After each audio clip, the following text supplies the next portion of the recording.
బీఎస్వై party జిల్లా ఇన్ఛార్జిని. ఈరోజు ఏదైతే 13 పంచాయతీలకు సంబంధించి మద్దిగారు మండల కేంద్రంగా ప్రకటించాలని చెప్పేసి ఈరోజు సర్పంచులు, ఎంపీటీసీలు, అలాగే ఎంపీపీ మరి మాజీలు కూడా రావడం జరిగింది. ఈరోజు 13 పంచాయతీలు ఏకగ్రీవంగా తీర్మానం చేసి ఈరోజు కలెక్టర్ ఆఫీస్కి రావడం జరిగింది. ఏదైతే మాకు మద్దిగారు మండల కేంద్రంగా ప్రకటిస్తే పెద్దబయలు, అటు జీమాడుగుల, పాడేరు, అలాగే ముంచెంపొట్టు, చింతపల్లి తరహా ఈ 4-5 మండలాలు సరిహద్దులో ఉన్నటువంటి పంచాయతీలు కూడా మాకు అన్ని విధాలుగా సౌకర్యం ఉంటుంది. ఎందుకంటే మద్దిగారు అటు పెద్దబయలుకి, తర్వాత జీమాడుగులకి రావాలనుకున్నా అట్లీస్ట్ 60 నుంచి 70 కిలోమీటర్లు కొన్ని మారుమూల గ్రామాలు వెళ్లాల్సిన పరిస్థితి వస్తుంది. కాబట్టి మద్దిగారు కేంద్రంగా మాకు మండల కేంద్రంగా ప్రకటిస్తే అన్ని విధాలుగా ప్రజలకు అందుబాటులో ఉంటుంది.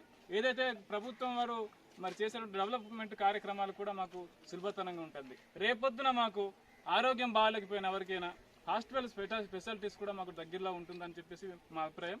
ఎందుకంటే మాకు మండల కేంద్రం దూరంగా ఉండడం వలన మద్దిగారం ప్రాంతం అటు ఇంజేరి కానీ, అటు కిల్లంకోట కానీ, అటు బూసుపుట్టు కానీ, ఇంకా జాముగూడ కానీ తదితర ప్రాంతాల నుంచి పెద్దబయలు లేదా ఇటు జీమాడుగుల లేదా పాడేరు రావాలంటే మినిమం 60 కిలోమీటర్స్ జర్నీ చేయాల్సిన పరిస్థితి వస్తుంది.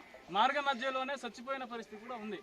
కాబట్టి ఖచ్చితంగా మద్దిగారు మండల కేంద్రం ఏర్పాటు చేస్తే హాస్పిటల్ కానివ్వండి, ఎంఆర్ఓ ఆఫీస్ కానివ్వండి, రకరకాల డెవలప్మెంట్ కార్యక్రమాలన్నీ కూడా అక్కడే జరుగుతాయి. కాబట్టి హాస్పిటల్ కూడా అక్కడికి వస్తే అన్ని విధాలుగా మేము సేఫ్ అవుతామన్న ఉద్దేశంతో 13 పంచాయతీల పెద్దలు అలాగే ప్రజలు అందరూ కూడా ఆశాభావం వ్యక్తం చేస్తూ ప్రభుత్వాన్ని వారికి విన్నవించుకుంటున్నాం. మాకు మండల కేంద్రంగా మద్దిగారు ప్రకటించాలనే ఉద్దేశంతో